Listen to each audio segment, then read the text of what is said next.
In 1942, a Japanese engineering school adopted a kanji character as its mark. 83 years later, a design firm in New York was paid to decide what that character should look like to the rest of the world. And the result is beautiful. A single character filtered through ichimatsu moyo, a traditional Japanese checker pattern, rebuilt as a geometric system that functions as logo, typography, mascot, and structural grid all at once. It is, by every measure, excellent design. And that is precisely what makes it worth interrogating.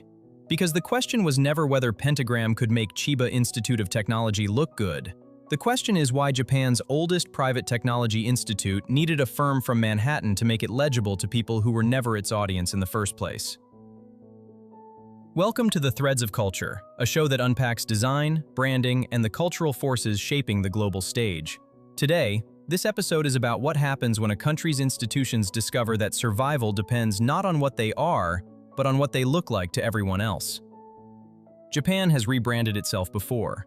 The Meiji Restoration of 1868 was, among many other things, a design project. Western suits replaced samurai dress. A conscript army replaced feudal warriors. The imperial court adopted European protocol. Japan looked at the global order, understood who controlled it, and systematically translated itself into a visual grammar that the powerful would recognize. It worked. Within decades, Japan was the first non-Western nation admitted to the club of modern industrial powers. The 1964 Tokyo Olympics was a second translation. Kenzo Tangei's architecture, Yusaku Kamakura's iconic posters, the Shinkansen bullet train, timed to launch days before the opening ceremony. All of it was infrastructure, yes, but it was also semiotics. Japan rebuilding its global image from wartime aggressor to technological marvel, one clean line at a time. Then came the Cool Japan campaign, coined in 2002 as the government looked to sell Japan's culture instead of just its products. It took a decade to become real policy. In 2013, the government backed it with a $500 million Cool Japan fund. Anime, cuisine, fashion, gaming, not a rebrand of institutions this time, but of the entire national affect. Japan stopped saying, "We are powerful," and started saying, "We are interesting." And the world bought it. So when Chiba Institute of Technology becomes Chiba Tech, when a name rooted in institutional Japanese formality contracts into the clipped, anglicized cadence of Silicon Valley naming conventions, Georgia Tech, Caltech, now Chiba Tech, it is not a logo change. It is the latest act in a pattern that stretches back over 150 years. The pattern is this. Japan periodically reaches a crisis point, looks outward, and redesigns its face for an audience that doesn't speak its language. The crisis this time is demographic. Japan's population is shrinking faster than any major economies.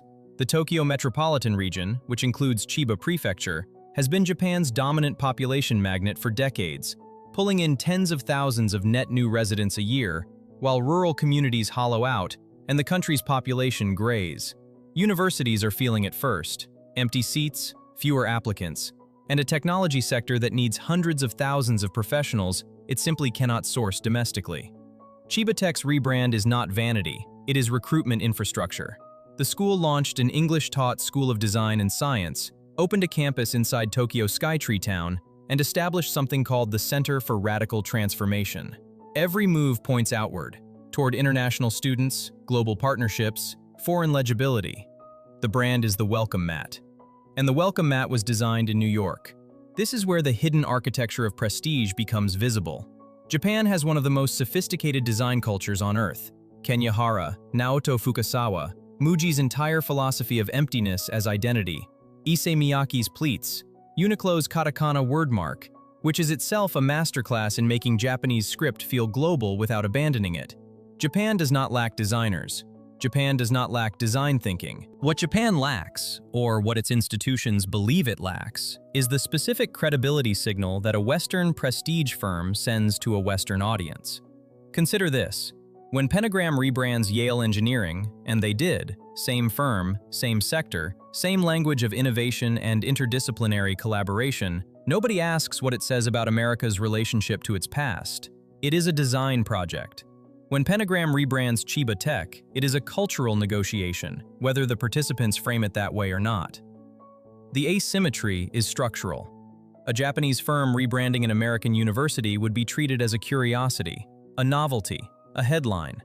An American firm rebranding a Japanese university is treated as expertise. The flow of perceived authority moves in one direction, and it has moved in that direction for a very long time. Now let me be clear. Georgia Lupi's team did something genuinely thoughtful with this identity. The ichimatsu moyo pattern they chose is not a cherry blossom or a torii gate. It is not the obvious shorthand for Japaneseness that Western designers reach for when they want to signal cultural respect without doing cultural homework. Ichimatsu is a geometric abstraction embedded in centuries of textile and architectural tradition. Its interlocking squares symbolize continuity, uninterrupted prosperity, and it gained global recognition as the basis for Asao Tokolo's Tokyo 2020 Olympics emblem, making it arguably the most internationally legible Japanese geometric motif of the last decade. The choice is deep, not shallow. The design system that grows from it is reactive, modular, alive. And none of that changes the structural question, because the issue is not whether Pentagram did this well. The issue is that a Japanese institution with access to one of the world's richest design traditions concluded that global legibility required an outside translator. That conclusion is the design brief nobody wrote down. What Chiba Tech's rebrand reveals is a system that reproduces itself through the very institutions trying to escape it. Japan needs international talent. International talent responds to visual cues that signal familiarity, modernity, openness. Those cues are defined overwhelmingly by Western design conventions. So a Japanese university hires a Western firm to produce those cues, which reinforces the authority of Western design vocabulary, which ensures the next Japanese institution facing the same pressure will reach the same conclusion. The circle closes. Not through malice, not through ignorance, but through the accumulated gravity of who gets to define what global looks like. And global, if you look at it honestly, almost always looks like the aesthetic preferences of about 6 cities in the North Atlantic. But here is what complicates the argument, and what keeps it from collapsing into a simple story of cultural erasure. The students Chiba Tech is trying to reach, in Lagos, in Sao Paulo, in Jakarta, in Dhaka, they are not served by opacity. If a prospective engineering student in Nairobi cannot parse a university's website because its entire identity system is built for a domestic Japanese audience, that is not cultural preservation. That is a gate. Legibility has costs, but illegibility has casualties, and the demographic math is merciless. Chiba Tech does not have the luxury of designing only for people who already understand it. The tension, then, is not between good design and bad design, or between Western imposition and Japanese authenticity. The tension is between a school's need to be found and its desire to be recognized. Those are not the same thing. You can be found by anyone. You can only be recognized by someone who knows what they are looking at. So the next time you see a clean, geometric, globally resonant identity system emerge from a non-Western institution, notice what was kept and what was translated. Notice who did the translating. And ask yourself whether the language the design speaks is the institution's mother tongue, or a second language it learned because the world refused to listen in the first one. You saw the new Chiba Tech identity. You thought it looked great. Clean, modern, smart. Now tell me, whose definition of modern were you applying when you made that judgment? And when did you learn it? I already know the answer. I just want to hear you say it. The next time you call a design globally resonant, you will hear the quiet confession inside the compliment. The admission that resonance was never truly global, just familiar to you. Until next time, this has been The Threads of Culture.